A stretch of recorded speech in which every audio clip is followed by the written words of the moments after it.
As I finished reading Amy Howard's Living with TV and felt envious of the richness of her TV-related memories, I wandered around my temporary residence, a 3B2B apartment that was originally a 2B2B.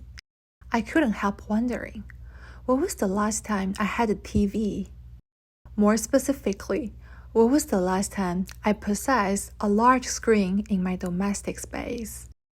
A large screen can be a monitor or a projector that many people consider as TV today. I took a retrospective journey of my 25-year life and found out that my memories of TV had been fading away after 2015, the year I left Guilin, my hometown, and went to Shanghai for higher education. So why is TV disappearing from my life? By saying TV, I refer to both the device and the experience of engaging with TV. To answer the question, I reflect on each premise of living with TV: the device, the space to place a TV, the time to watch TV, and the people to watch TV with. TV was a huge part of my life because it used to be the most magical thing in my home. A dynamic, colorful box that connected me and my parents with different worlds. We needed it for news, for entertainment, for bonding with each other, for being a company in the background, even if nobody was watching. The TV in the living room was always on until we got our first computer, which was way more magical than TV.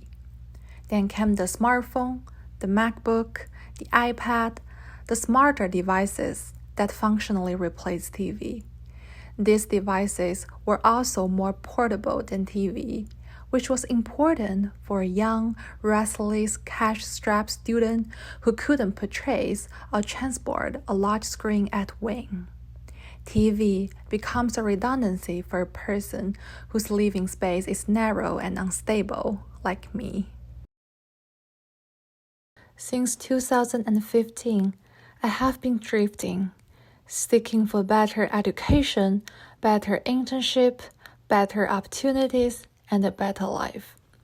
If I count the place that I have stayed for over 3 months as a proper residence, I have lived in 14 residences around the globe. Along the journey, I gradually became a minimalist, a packing master, who didn't want to fully furnish any temporary shelter for getting ready to move on anytime. Plus, look at these narrow spaces. Where can I possibly situate the TV? The largest room I have ever rented was 20 square meters, and that is all I have personally.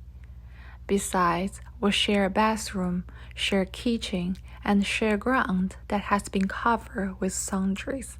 There was never a decent living room because the space has often been remodeled as an extra bedroom. After all, I was living in Beijing, Shanghai, Paris, New York, Los Angeles, cities that are known for their strikingly high housing rates. When I was doing internships in Beijing and Shanghai, my salary could hardly cover my rent. Even this cramped, shabby room located in an urban village cost 2,500 RMB, which equal to 3/5 of my earnings. The difficulty of owning a TV and a room for TV reminds me of Caitlin Benson Elliot's elaborations on the material cultures around film and television. That TV and film are of a world that is made up of stuff to which humans attach meaning. In this sense, the possession of a TV can indicate the owner's living conditions and social status. The large-sized device, along with the space it takes up, connote a sense of stability and financial adequacy, while the demand of a TV also implies something, that the person has some time to spend on TV. I never spent much time at my rented rooms, especially when I had internships. My jobs at internet companies had adjusted me to the 996-007 routine, work from 9 a.m. to 9 p.m. for 6 days a week. I was fine with it because everyone works so hard, and as an intern, I wanted to learn as much as possible. However, a workday was always stressful. It started from being a zombie in the metro, to gauge the moods of my coworkers and bosses, to mechanically process Word, Excel, and PowerPoints, to the undercurrents of competitions among interns, and ended with the zombie metro again. Like that, my time has been dedicated to my study, career, aspirations, and dreams. As one of the post-90 generation, I am what friend Martin addresses as striving youth, a middle-class urban youth who strives for academic qualifications, career opportunities, capacities for self-management, and social skills that will increase my chance of success in the competitive society and thus assure my future economically. Though I don't have many material desires, I want to feel fulfilled and secured. Sometimes I would stay at the company after finishing all work, because the working environment was way more comfortable than my residence. A big monitor, an ergonomic chair, a clean restroom, and access to free snacks and drinks. If I went back, what accompanied me was just the amply little room and the random footsteps of the suite mates I rarely met. I lived with strangers when doing their internships. I didn't know their names, and I barely recognized their faces. We were just random people who couldn't afford a solo apartment and happened to find the same suitable place. We tried to be invisible from each other's life to avoid conflicts and depletion of emotion. Since there was so much sociality and stress from work, we appreciated privacy at home.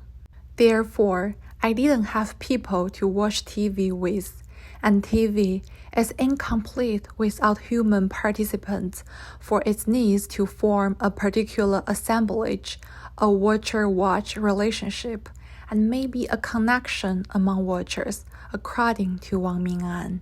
Therefore, we didn't share a TV. We didn't even have a living room. Though I know friends living together might also disagree on sharing a TV, because everyone has a highly personalized taste and it's difficult to decide who gets to control the TV. But personally, I'm never a fan of isolation and individualism. I miss the days in school when I lived with my friends, when I could pour out my joy and troubles after a long day of study.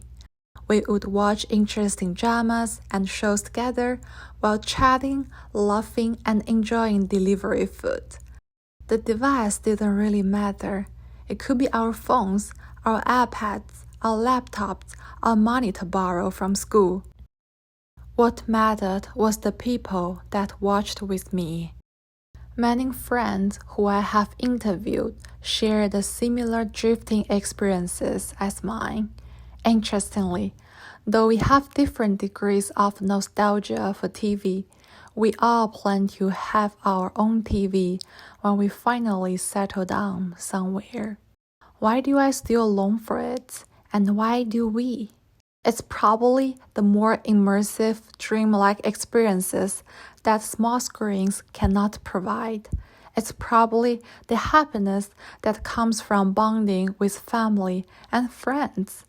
It's probably the sense of stability and security that TV conveys, that whenever I have a TV, I feel at home.